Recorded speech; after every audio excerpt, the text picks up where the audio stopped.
Hi అండి. ఈరోజు నేను ఒక యూజ్ఫుల్ టిప్ చెప్పబోతున్నాను.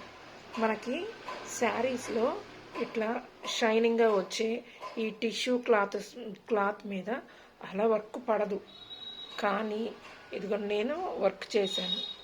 దీనికి ఇది జరీనే, ఫుల్ జరీనే మొత్తం అంతా. కనీసం థ్రెడ్ అన్నది నేను వాళ్ళ, కానీ థ్రెడ్ అన్నా పడద్దేమో కానీ అలా జరీ అనేది పడదు.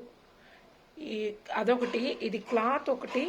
ఇది సూది పడే పాటికి ఎలా వస్తుందంటే కొంచెం వెడంగా అనిపిస్తుంది. ఇక్కడ డాట్స్ లాగా వచ్చింది కదా, ఈ టైప్లో వస్తుంది అనమాట. కానీ మనం ఇంత వర్క్, అసలు ఇంత హెవీ వర్క్ దీని మీద ఎలా చేశారన్నది ఒకసారి మీకు క్లారిటీ ఇస్తా. ఇప్పుడు మనం ఇట్లా పల్చని క్లాతుల కింద కొన్ని మనం ఇట్లా అంటేనే జేర్లాగా, అంటే ఒక గీతలాగా వచ్చేస్తుంది. అట్లాంటి క్లాతులు వాడం మనం. కానీ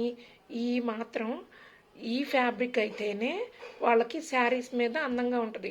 ఇదైతే ఇట్లా గీతలాగా కానీ ఇట్లా సూది అనేది పడేపాటికే కొంచెం గ్యాప్ అనేది అనిపిస్తుంది. అందులో జరీ థ్రెడ్కి ఇది జరీలాగా ఉంది కదా టిష్యూ ఫ్యాబ్రిక్, ఆ జరీ థ్రెడ్ ఈ జరీ థ్రెడ్ అనేది కరెక్ట్గా మ్యాచ్ అవ్వదు.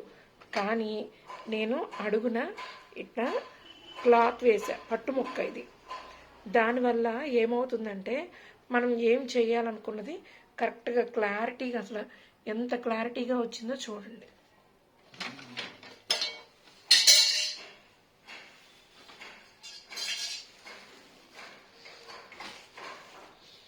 ఇదిగోండి, ఇది శారీ అంతా. పోనీ ఇట్లాంటిది ఫ్యాబ్రిక్ మనం పట్టులో తీసుకున్నాము అన్న మనకు అసలు ఇట్లా షైనింగ్ వచ్చే క్లాత్ మనకి దొరకదు. ఇది సెట్ అయినంతగా దీనికి ఇంకొకటి సెట్ అవ్వదు, శారీలో వచ్చిందే తప్ప. అందుకని చెప్పని నేను ఇంకొకసారి కొత్త ప్రయత్నం చేశా. ఇంతకుముందు పల్చగా ఉన్న వాటికి మాత్రమే వేసాను.